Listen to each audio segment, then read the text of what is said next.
Este edificio que tengo a mis espaldas puede parecer un edificio común. El lugar perfecto para mudarte con tu familia y vivir en la ciudad con el metro cuadrado más caro de Europa. Pues déjame decirte que es falso. Nadie vive aquí. Un edificio completamente inhabitado en una zona donde un solo departamento puede llegar a costar casi 1 millón de euros. Y es que con tan solo verlo te das cuenta que hay algo raro en este edificio. Se ve abandonado, las ventanas tienen barrotes y no parece que nadie viva aquí dentro. A ver, aún así el edificio pasa bastante desapercibido y nadie que pasa por aquí parece darse cuenta de que es falso. Y París está llena de edificios falsos ocultos, los cuales investigaremos más adelante.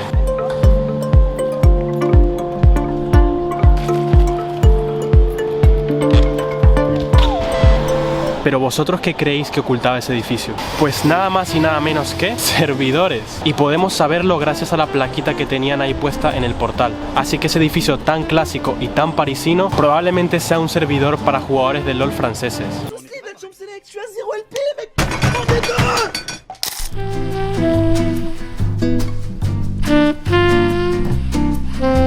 Pero Chris, ¿por qué lo ocultarían de esta forma? Probablemente por motivos de seguridad, pero este edificio no es el único con una fachada tan parisina. De hecho, hay muchos otros edificios falsos, incluso más bonitos que este, y la razón detrás de todo esto es bastante controversial. Vale, este es el próximo edificio que os quería enseñar. Al igual que el otro, es falso, aunque no lo parezca, porque los ves al lado de este, por ejemplo, o de este, y es que es literalmente como cualquier otro edificio normal. La diferencia de este edificio es que está totalmente hueco, o sea, es solo la fachada. Han derribado todo lo del interior y han dejado solamente la fachada. Y mirad, como podéis ver, las puertas son literalmente falsas, o sea, no se puede entrar aquí. Esto no funciona, o sea, es de mentira. Y si os fijáis por aquí, también. Creo que se podrá abrir, pero no estoy seguro. Literalmente su única función es ser un respiradero gigante para el metro de París. Y ya que os he enseñado el edificio, me voy a alejar un poco porque no puedo con el ruido de París y os voy a explicar un poco más el porqué de estas fachadas. Pues el último clip que habéis visto es de ayer porque empezó a llover y no pude seguir grabando, pero bueno. Pues básicamente el edificio que os estaba mostrando antes es bastante famoso aquí en París. De hecho tiene hasta su propia página de Wikipedia, lo cual es gracioso para ser un edificio. Pero ver edificios falsos como este es cuanto menos interesante, y más teniendo en cuenta que la vivienda en París no es algo precisamente barato. Pero como os había mencionado, este no es el único edificio falso de París. Hay muchos edificios de este estilo en París y el próximo que os voy a enseñar os va a hacer bastante gracia. Este es un buen momento para suscribirte, probablemente sea el primer vídeo que veas de mi canal. Voy a estar en París durante una semana y se vendrán bastantes vídeos mucho más interesantes que este. Aunque este sea una chorrada, me sigue pareciendo muy interesante y espero que a vosotros también. Este otro de aquí es bastante gracioso. Con este directamente se las ha sudado por completo y simplemente les han pintado las ventanas. Aún así, se ve bastante guay y sigue pasando bastante desapercibido. Y este, al igual que el anterior, funciona como un respiradero para el Cercanías de París. Y de verdad que no os miento cuando os digo que hay muchísimos edificios falsos en París. Y aquí van unos cuantos de ellos.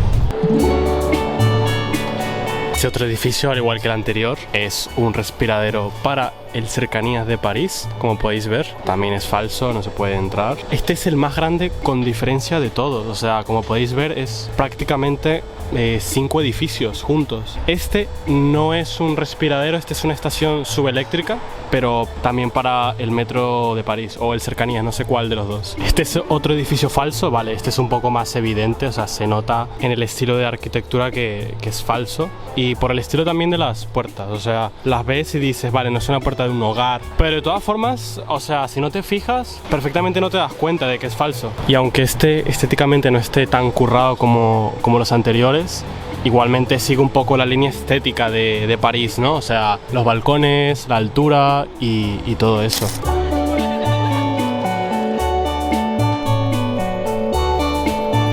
Vale, pero ¿por qué los ocultan? Pues más que ocultarlos, la idea detrás de todo esto es que no sobresalgan. O sea, imagínate un día estás por tu barrio y por la cara te ponen un respiradero horroroso del metro. Obviamente no te va a gustar. Pero esta idea de preservar la estética y la armonía visual de la ciudad empezó hace muchísimos años con nuestro panita, no voy a decir el nombre, aquí lo tenéis, y lo que le hizo a París fue una locura. Y es que no hace falta pasear mucho por París para darte cuenta de que todos los edificios son iguales. Y lo digo en el buen sentido, o sea, París es una ciudad preciosa, pero hasta cierto punto puede llegar a ser repetitivo. Y el culpable de todo esto es nuestro panita, voy a intentar decir el nombre, George Eugene Haussmann. Como se estaba contando, en 1853 Napoleón le dio a Haussmann las llaves de la ciudad y le dio total libertad para diseñar la ciudad como más le pareciera conveniente, ya que en aquel entonces la ciudad era caótica, medieval e insalubre.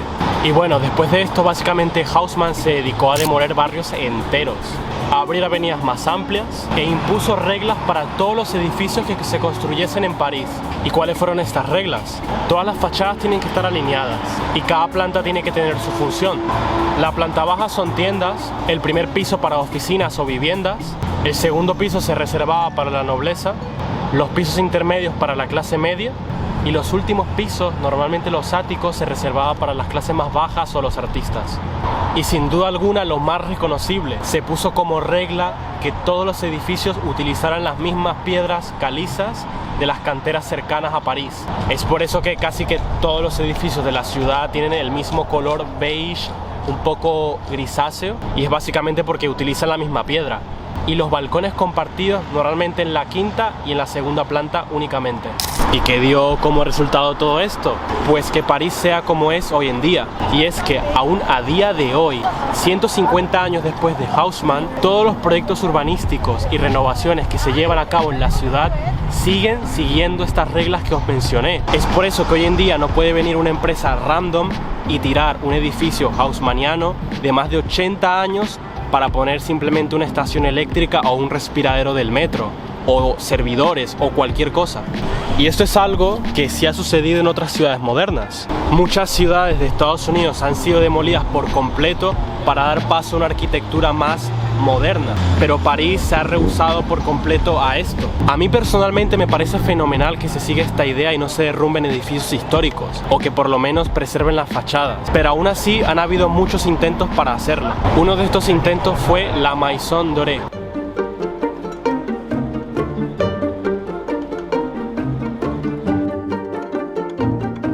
Uno de estos lugares fue la Maison Dorée. Este fue un restaurante de lujo bastante famoso en aquel entonces. Era un lugar con mucho lujo y opulencia y un lugar de encuentro bastante icónico. Y si lo veis bien, el edificio es precioso.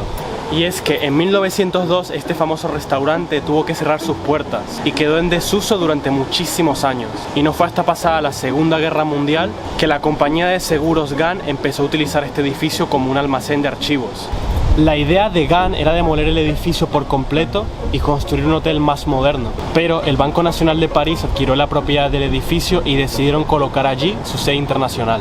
Y ellos también tenían planteado demoler el edificio por completo, pero esto fue una movida tremenda porque el edificio, os estaré enseñando algunas imágenes, en aquel entonces era bastante bonito, o sea, era un edificio muy histórico. Por lo tanto, el gobierno francés y la comunidad francesa se opuso completamente a que se demoliese este edificio. Así que el gobierno francés les dio la autorización de remodelar el edificio siempre y cuando conservaran la fachada original. Podéis ver qué bien que lo hicieron, porque para que entendáis un poco, la fachada del edificio es la que os he enseñado antes, allí, ¿vale? Entonces lo que hicieron en la remodelación de este edificio fue dejar la fachada que es falsa y por detrás colocar todo este edificio que es un poco, bueno, más moderno. Si lo veis bien, desentona bastante, o sea, es como un edificio normal y allí empieza la fachada falsa. Todas las ventanas de allí son falsas, o sea, no se pueden abrir y la fachada, solamente queda la fachada del edificio. Y antes este edificio solía ser desde aquí hasta allá detrás.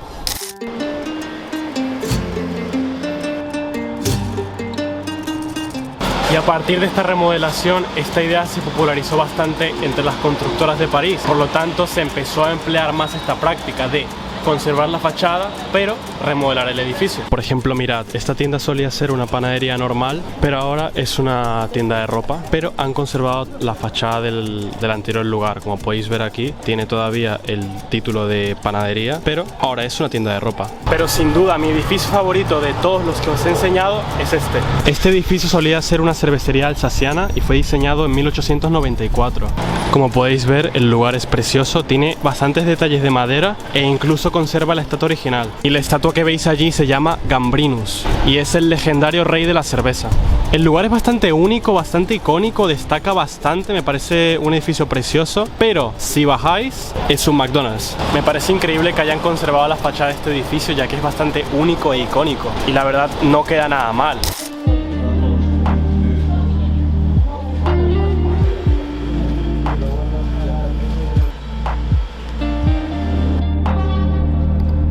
Espero que os haya parecido interesante. La verdad es un tema bastante random que ni siquiera iba a hacer un vídeo al respecto, pero ya que estoy en París y voy a estar bastantes días, aproveché para grabar esta idea que la verdad me ha parecido muy interesante y me ha gustado mucho enseñároslo. Así que si venís a París ya podéis fijaros bien si encontráis algún edificio falso. En cuanto a mi viaje, todavía me quedan varios días en París, así que estar atentos al canal, suscribiros y nada, nos vemos en el próximo vídeo.